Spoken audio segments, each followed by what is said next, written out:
back to our series of interviews with Euro's amazing members all over the world. Today, this is a slightly different interview. I want to bring a story, an extraordinary story of collaboration and development. Some of you who may have seen our diversification briefing this week will know what Elena Antoneac of Expath Global has been working on, but this is really something so new in our very diverse industry that we felt the story of it needed telling. So I'm here with Elena Antoneac, Expath Global, and her partner and business advisor, Stefan Haney. I would love to ask you first, Elena, before we go into the specifics, how did your relationship come about? How did this begin? Yeah, so actually, you know, that we know each other for so many years, already, I think 14 years in this industry. I was 26 years old when I jumped into this industry without knowing that this industry exists. But I was before, relocating myself in a different country. I was in between an HR executive. So actually, I learned this industry from all the angles, I would say. So 4 years ago, we were having an offline business that we created, and I created in Romania and Moldova. We had a lot of requests from the companies, from our corporate clients, a lot of requests to organize and to manage their mobility processes all around the globe. And for me, the offline model was somehow obsolete. I was not feeling well just to call a Nura member, to ask for support, to manage everything offline. So the idea of creating a marketplace came into my mind, starting the Amazon model, starting a booking model, Airbnb, and so on. 4 years ago, we started to create around this idea, and we knew that the knowledge that I had from the industry, being a law graduate and working as an HR and as well as a service provider, for me it was not really enough, because I learned that the marketplaces, as ecosystems, they really have some particularities. So this was actually very new to me. So I knew that my knowledge is not really enough. And then I started to look for advisors on this side of technology, marketplaces. I read a lot about marketplaces. I think they are beautiful ecosystems. I was very much inspired by a book written by Mikitani. It's a Japanese who created a worldwide marketplace, and actually this marketplace built many years ago in Japan and then replicated in around the globe. Brings the idea that actually the service providers, the sellers, let's say that we are on a service industry, but most of the marketplaces have been created for products. So actually the idea which came out from this book I read and I was inspired is that small business people with small businesses like ours, you know, service providers in small or bigger countries, they really have a good chance to develop their business and to grow their business into an ecosystem which actually give access to worldwide clients. Yeah. So what we created through Expath Global is that the service providers have the possibility to reach clients directly through the platform. But because we created a SAM, a SaaS enabled by a marketplace, this means that after the HR buy the services, behind the marketplace, we have a system, software, which actually helps the service provider to manage and track all the workflow. So it's like a system that you have free of charge there, and you track everything.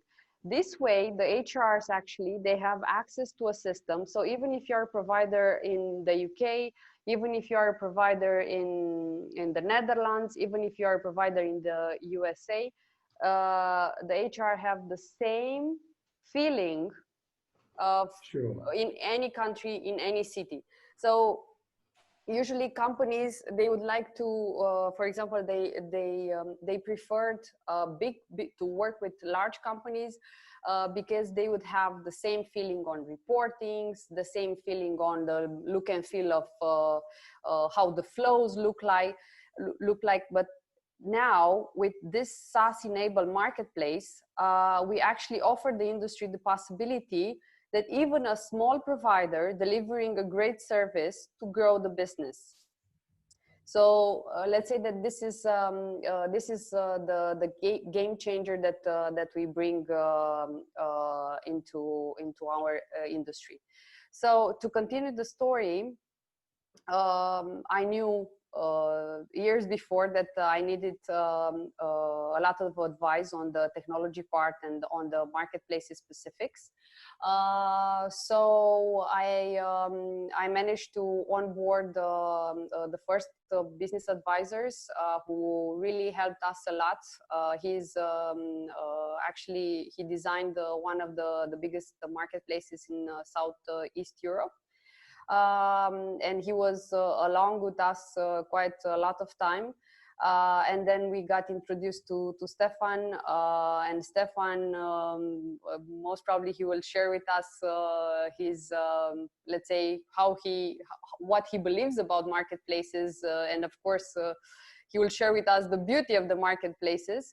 So this was actually the way we met, and Stefan is here to help us to grow and to expand globally.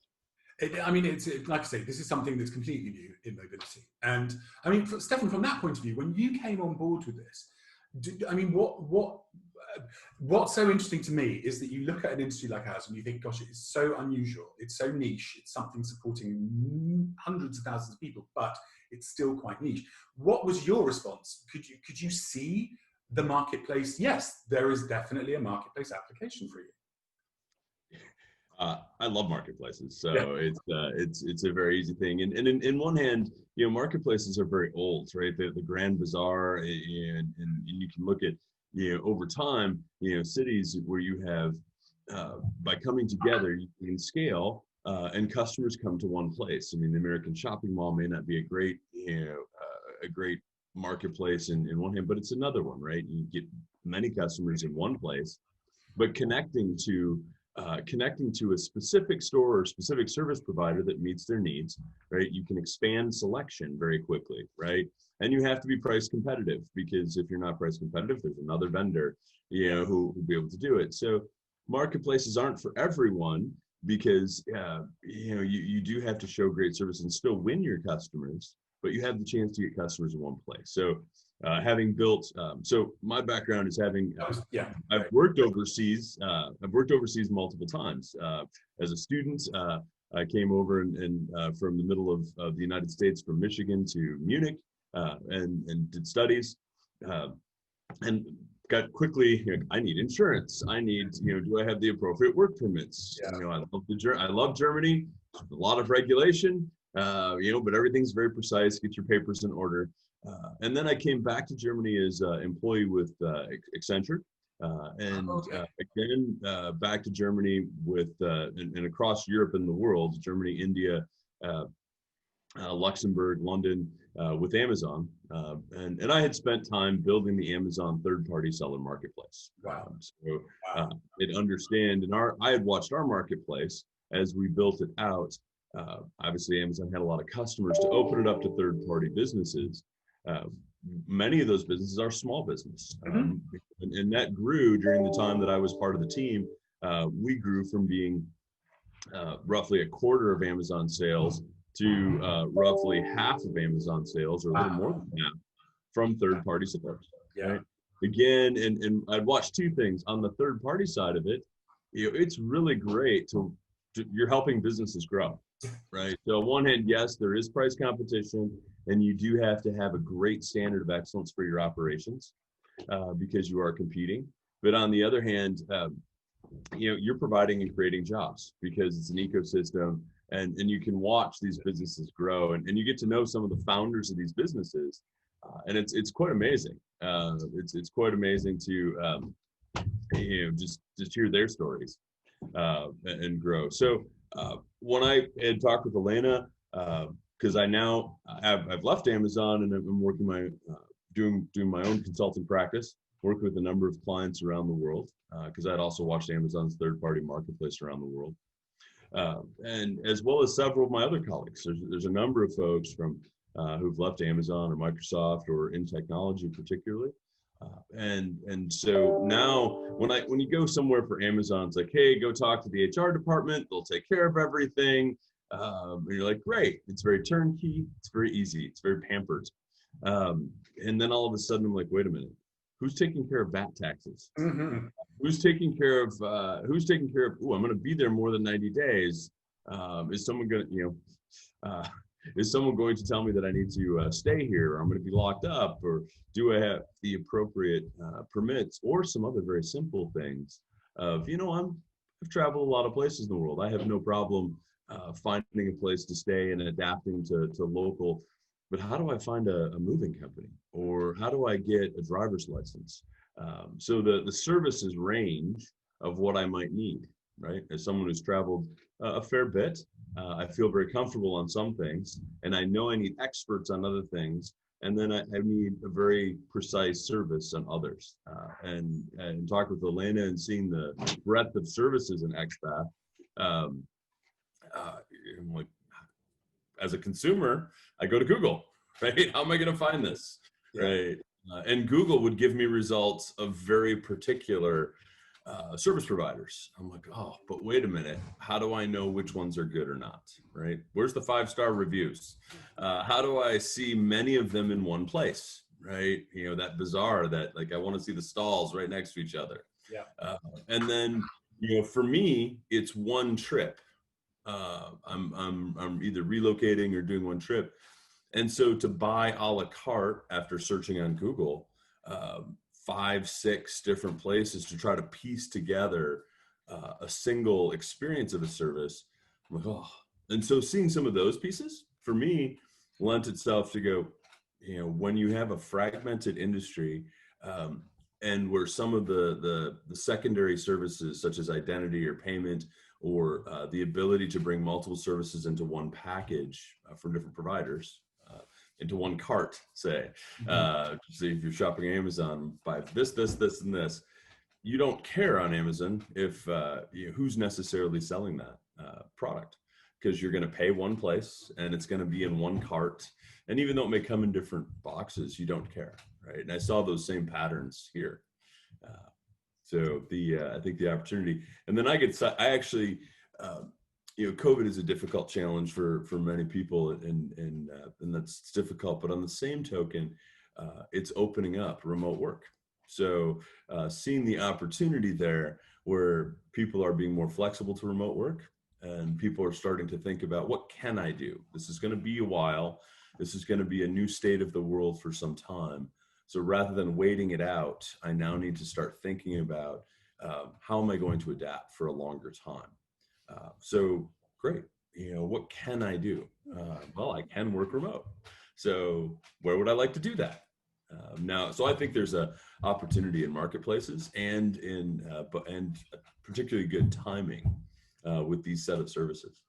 I mean, it's so fascinating because obviously, we're all incredibly familiar with the Amazon concept, and it's a sad and unusual day when something does not arrive at this house from Amazon.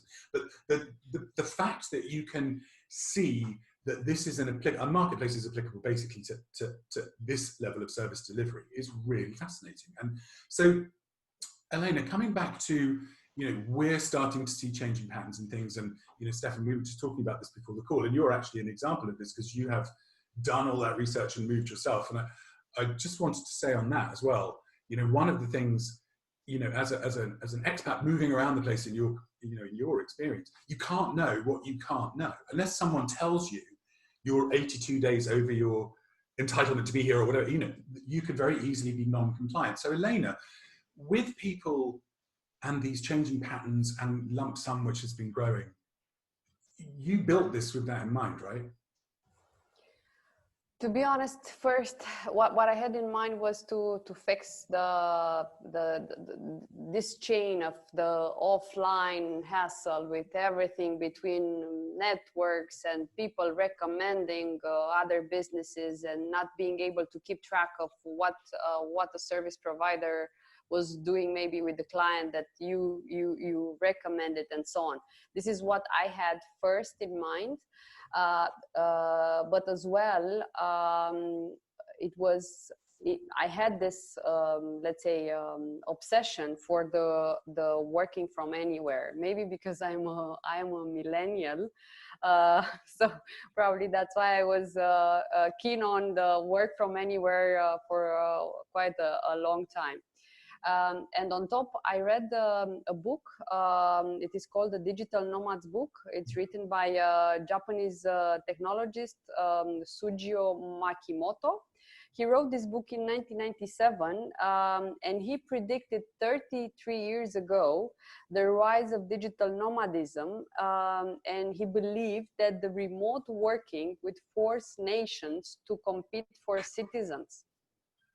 So actually what this guy wrote 33 years ago, we are seeing right now being extremely or accelerating extremely fast. So yes, we will see from my perspective that shift, on the services in our industry, services on compliance, which will be paid by the companies. That is no discussion. Companies, they want to keep track on that, so they don't want to have a hassle with the authorities. But as well, let's say the lump sums, which will be more and more like a practice for the expatriates. So for the soft services, the employees will get the lump sums, for example, relocation, moving, and the immigration and, for example, tax and payroll would continue to stay with HR. This is the trend that we see. But actually, what I explained this week as well, actually we see a very powerful trend on those digital nomads. There are surveys and some predictions that by 2035 we will have 1 billion digital nomads working around the world from a total population of 9 billions. And what we see right now is that this shift from work from home, this is something that we must have in mind, because it is this shift, from work from the office, then work from home. And now actually this work from home concept communicates a fundamental freedom that comes with the new work policies. And here we are not talking about humans being, imprisoned in houses all the time, forever and ever, because the pandemic will come to an end and the human race will survive. We are talking about us working wherever we are more productive. So this working from anywhere brings us this concept. We work from where we are more productive, and this will come with a lot of changes. And if we focus now on the new needs, in town, let's say, we have to look at the employees.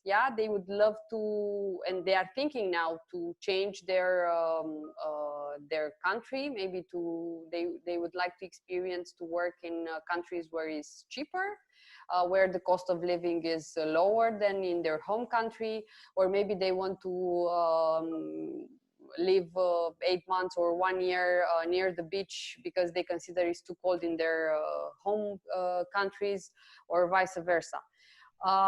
So we have this trend. So we expect employees to come and knock on the HR door and say, look, I would like to live and work in a different country. I would like to go, I don't know, to Croatia or to the Emirates, because they are so much welcoming now. They are opening the gates to digital nomads. There are a lot of countries preparing for this, because the digital nomads, they have high salaries.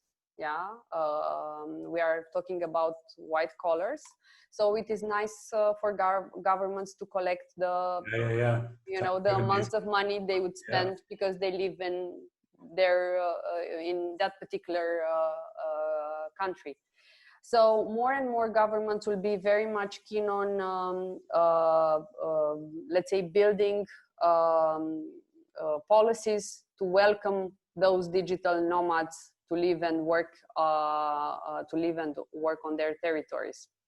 And then, so now we tackle the employees topic, their needs, but now let's look on the HR side. HRs now, they have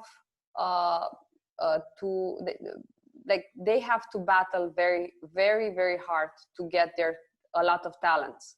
And now the planet Earth is actually the pool from where they can get the talents. And what we experienced on the work floor was that, for example, if in March we had the dozens of Turkish engineers who supposed to move from Turkey to a different country, the employer would process all the documents for them. But because of the lockdown, they were forced to continue to work in Turkey. But then the company realized that those people are very well in Turkey, so they don't need to be brought to the country where the company is registered. So, because of course the costs would be higher, because they would have to pay for the rent, and there are many, let's say, many benefits that those employees receive. So the company said, look, we better keep the employees in Turkey, but even if they keep the employees in Turkey, this brings to the table a lot of compliance that has to be processed by both the companies and both the company and as well the employee. And those processes are extremely complex, because as a company, you should have in mind various double tax treaties, country-specific issues, even some immigration-specific procedures, and so on and so forth. So actually, it's, let's say, we like the VIP level maybe goes lower, but the mass, the work for a large pool of employees is growing. So we have to be very careful as professionals in our industry, because here it's a lot of work. So if we want to do business, we have a lot of business to run and roll. And of course, there is one more trend that I have personally in mind. If this digital nomadism will accelerate, the companies will think that why not they can register the company in tax havens, or let's not call it tax havens, but more favorable countries from the tax point of view. Maybe Euro will change the registration and will move to a tax haven, because the Dominic can work easily in the UK, right? Yeah, absolutely. Yeah, so there are many perspectives, and I think that there is and it will be a huge shift on a new lifestyle. I think that we will have a static lifestyle and a nomad lifestyle. We will see, of course, people who would prefer to continue with their life and maybe to continue to stay where they have been born and so on. But we will see a lot of people being more and more mobile. And just one more thing, from 97, the mobility in the world never went back, so it is always on a growing scale. Yeah. Absolutely. I'm so glad there's people like you, Elena, and people in the, like, you're I'm currently, as part of my consulting, I have 3 different activities going on. This past summer, I delivered a software project for a client in Eastern Europe. We built a team of about 12 people from around the world. I had editors in the Philippines. I had software engineers in Bangladesh, India, Ukraine, Poland, Canada, London, and the US. Every meeting was over Zoom or equivalent, virtual platform.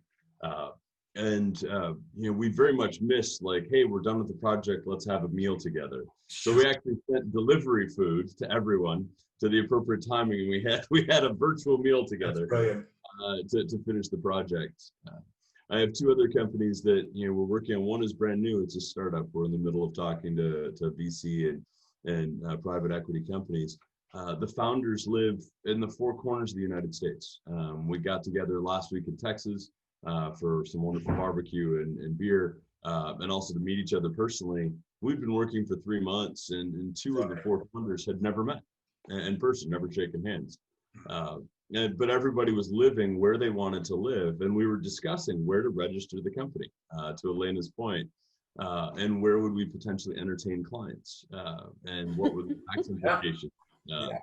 The company did not have to be tied to where we were, where our homes were, where we wanted to be. And so not only is it a rise of individuals or digital nomads who want to work from anywhere, it is very much, where do we want to register the company? The company is its own entity that we want to have in a particular place and space. Let's entertain that separately as well. So it's watching this unfold has been quite unique. One of the founders of that company has already started a company. We have 70 plus employees, and I think those employees live in 52 different locations. Wow. And that's just, we're all able to do work, and we've built our company around the online tracking of the work that needs to be done, and progress has all happened online. So we've taken the just kind of standard things you do as a company, and we just set up from day one to put them online. But to Elena's point, it opens up some new problems. So we've had to track. I recently moved about 8 weeks ago from Seattle to work from anywhere to a smaller town near to my family. But it changed my tax perspective. Now, that was from an individual basis. As a small company, if I have 2, 3, 4 employees that move to the same place, I also have to keep an eye out for nexus. And what's my exposure? And it changes. If I have a sales office in the UK, that's one thing. I can, say, hey, we're still an American company. There's no VAT issues. But as soon as I actually put product development, or say I hire a software engineer, I've potentially exposed myself to VAT. And I don't know all those. I happen to have learned all those things because I've worked with Elena or others in relocation. But that's an important asset, or it's an important service that I've come to rely on service providers for, is help me see the bigger picture, because I don't know what I don't know, right? Exactly. And I need to understand business risk. I need your help to understand the opportunity and the risk, right? It's critical, business critical, to have access to these services that I used to take for granted at my large company. Right? Someone else is taking care of it. I mean, that's that's the deal. Yeah. And I think that's what's so fascinating about the way that you have adapted the marketplace idea into this model, because, like you say, you don't know what you don't know, but you can at least go and say, okay. I mean, I was just thinking of, our industry is very location based. So, for example, you moved to Munich. There's 5 members in Munich who, the whole point of them being based in Munich is that they can show you what Munich is like to be in. But do you want, as you say, the traditional model, orientation, home search, schooling, all of that stuff? Or do you just want intercultural training about what it's like to live, not just in Germany, but in Bavaria? In which case, that's what I want from that supplier. It's totally new, and it's addressing what you're both saying is these extremely new patterns in how mobility is happening, and how it's so self-generated, or it's going to become so much more self-generated. Yeah, for the, I think not only do I want the patterns, right? And it's wonderful to come to a new city, Munich or Bucharest or Budapest, or and have a live person kind of unfold the story of the city in front of you. Right, let's go on a walking tour. I want to show you some of the key things. This is where people mix and mingle. Although we do that in different ways now, but and that's wonderful.